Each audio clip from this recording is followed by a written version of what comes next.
Hello student, welcome to the one more session of computer networking and security. In this session we will start the fifth module. The fifth module is about multimedia networking. In the multimedia networking, we will see streaming of stored video, voice over IP and protocols for real-time conversational applications. The first we will see streaming of stored video.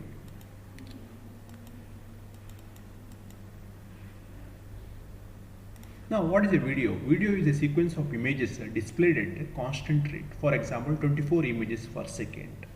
Now, a digital image can be considered as an array of pixels, each pixel represented by bits. Perhaps the most important characteristic of video is its high bit rate. That is, videos is distributed over internet. Typically, the ranges from 100 kilobits per second for low quality video to 3 Mbps for streaming of high definition of videos like high definition movies. So multimedia networking are used for three applications, majorly for three application types. One is called as streaming of stored audio video. Second one is conversational voice video over IP, and third one is streaming live audio video. Now, what do you mean by streaming? So, in streaming, the client typically begins video playout within few seconds after it begins receiving the video from the server. This means that the client will be playing out from one location in the video at the same time receiving the later part of the video from the server. This technique is known as a streaming. So what is the advantage of this one? So the advantage of streaming is this will avoid having to download the entire video file before playout begins. So the other properties are here. One is interactivity. So what do you mean by interactivity? So interactivity is nothing but here the media is pre-recorded. Because the media is pre-recorded, the user may here pause while playing video or reposition forward or reposition backward or fast forward and as so on through the video content. The time when the user makes such a request until the action manifests itself at the client should be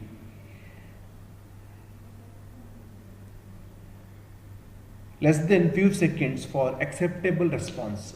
This is nothing but interactivity. Second one is continuous play out.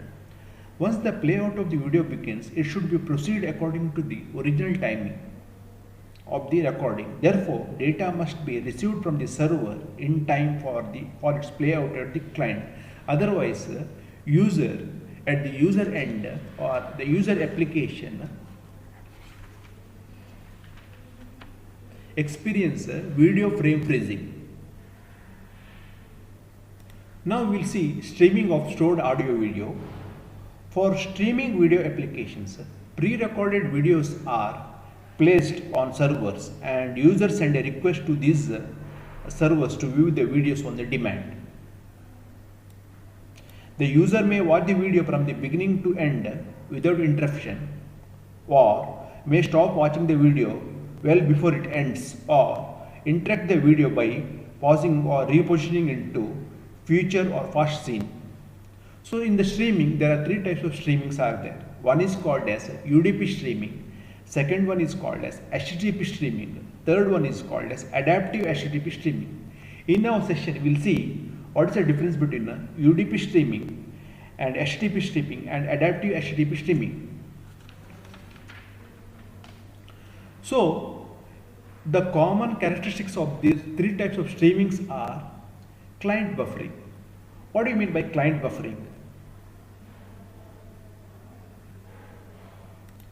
Client buffering is nothing but to mitigate the effects of varying end-to-end delays and varying amounts of available bandwidth between server and client.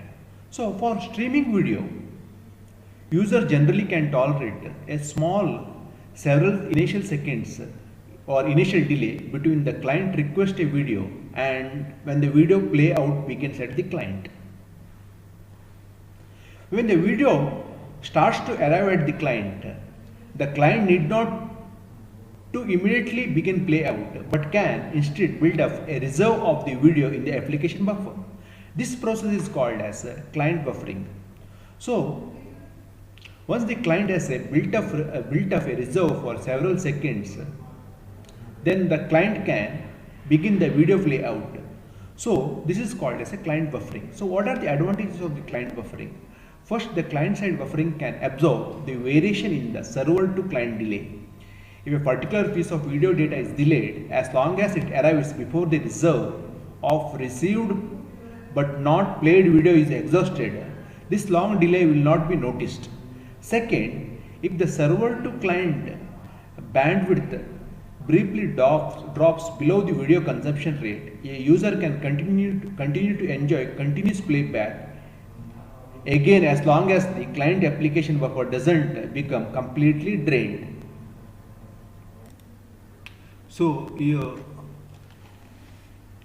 the diagram illustrates the client side buffering. In this example you can see here, like the video is encoded at the fixed bit rate, and thus the video contains different video blocks here or video frames are to be played out over the same fixed amount of time at the client side. So same video is sent from this client to server to client side,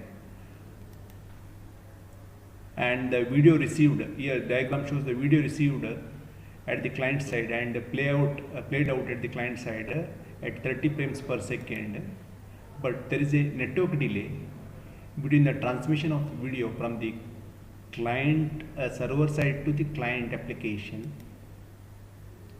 And here you can see at this time the client playing out early part of the video while the server still sending the later part of the video here. And you can see here how the streaming of the stored video works. So the data.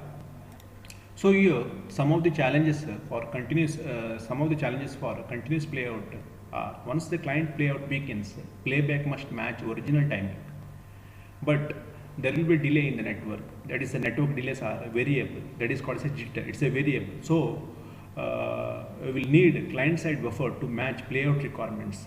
Other challenges are like client interactivity. Interactivity in the sense like a client may pause the video, or client may use fast forward or rewind or jump through video. So our video packet may be lost or retransmitted. All these things are to be taken into the account. Now, the streaming of the stored video. See, the videos are transmitted from the server at the constant bit rate. But on this client side, client video reception looks like this because of the variable network delay. But the client side constant client playout delay. This is the client playout delay, and the videos are played out at the client side like this. So now, because of variable because of client side buffering and playout playout delay compensate for network added delay jitter, etc. This diagram shows client side buffering. Actually, the video will be sent from the server to the client because of the video travels over the net. So here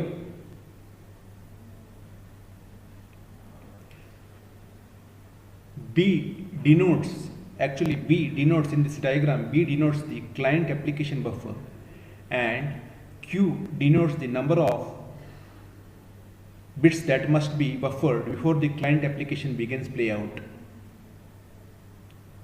Of course, Q should be less than B. R denotes the video consumption rate, that is the rate at which the client draws bits out of the client application buffer during the playback. And here XT denotes the variable fill rate. this is a variable fill rate. This is because even though server sends the video at the constant rate, because of the network delay because of the other various factors, so that at the client side the packets will arrive at a variable rate. So in the next slide you can see here initial fill of the buffer until playout begins at time TP. So this is the initial fill out of the buffer until that playout begins at time TP. And as the playout begins at time TP, the buffer fill level varies over the time as fill rate xt varies and playout rate is R is constant. So now we'll see the UDP streaming. So in the streaming there are three types of streamings are the UDP streaming, HTTP streaming and adaptive streaming. So we'll see now UDP streaming. With the UDP streaming, the server transmits video at a rate matches the client video consumption rate by clocking out the video chunks over the UDP at the steady rate.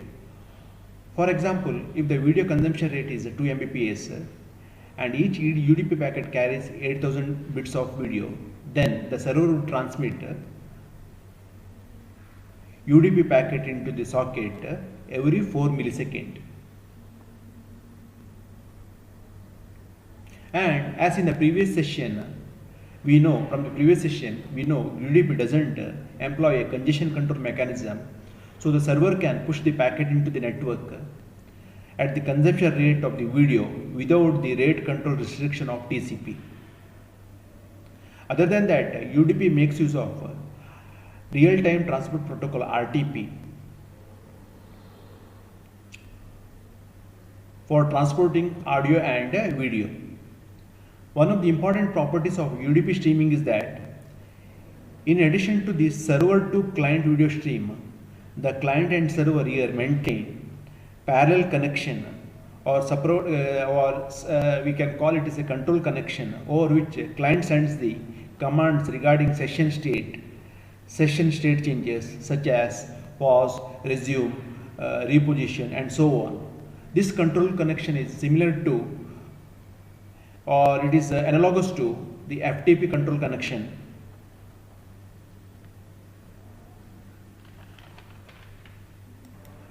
Although UDP streaming has been employed in many open source systems and proprietary products, it suffers from three major disadvantages. The first due to unpredictable and varying amount of available bandwidth between the server and client. Constant rate UDP streaming, in such case constant rate UDP streaming can fail to provide continuous playout. The second drawback of UDP streaming is that it requires media control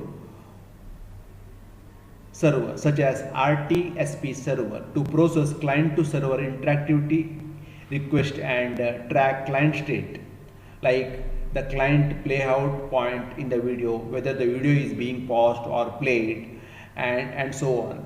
So for each ongoing session, this is the one more drawback of this UDP streaming, because this increases the overall cost and complexity of deploying a large scale video on demand system. The third drawback is that many firewalls are configured to block UDP traffic, which will prevent the UDP streaming. So in the next session, this one slide, we will see HTTP streaming. In the HTTP streaming, the video is simply stored in HTTP server as an ordinary file with a specific URL. When a user wants to see video, the client establishes a TCP connection with the server and issues a HTTP GET request for that URL. The server then sends the video file within the HTTP response message as quickly as possible.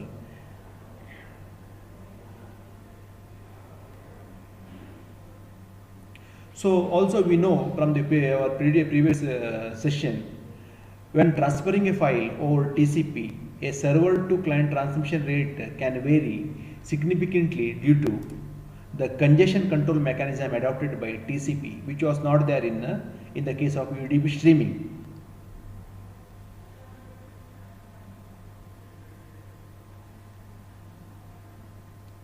So the use of HTTP or TCP also allows the video to travel through firewalls and NAT more easily compared to UDP. And streaming over HTTP also obviates the need for media control server such as RTP server, reducing the cost of a large-scale deployment over the internet.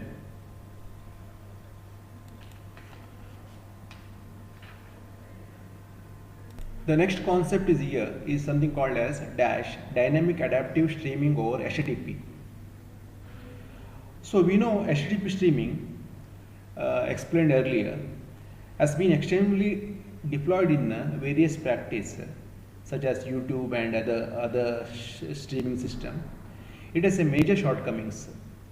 All clients receive the same encoding of the video despite the larger variation in the amount of bandwidth available to a client, both across different clients and also over the time for the same client. This has led to development of new type of HTTP based streaming. This is called as Dash. In Dash, the video is encoded into several different versions, with each version having different bitrate and correspondingly a different quality level. The client dynamically requests chunks of video sequence of few seconds in length from different version. When the amount of available bandwidth is high, the client naturally selects chunks from high rate version, and when the available bandwidth is low, the naturally selects a low rate version. So this is called as adaptive streaming over HTTP.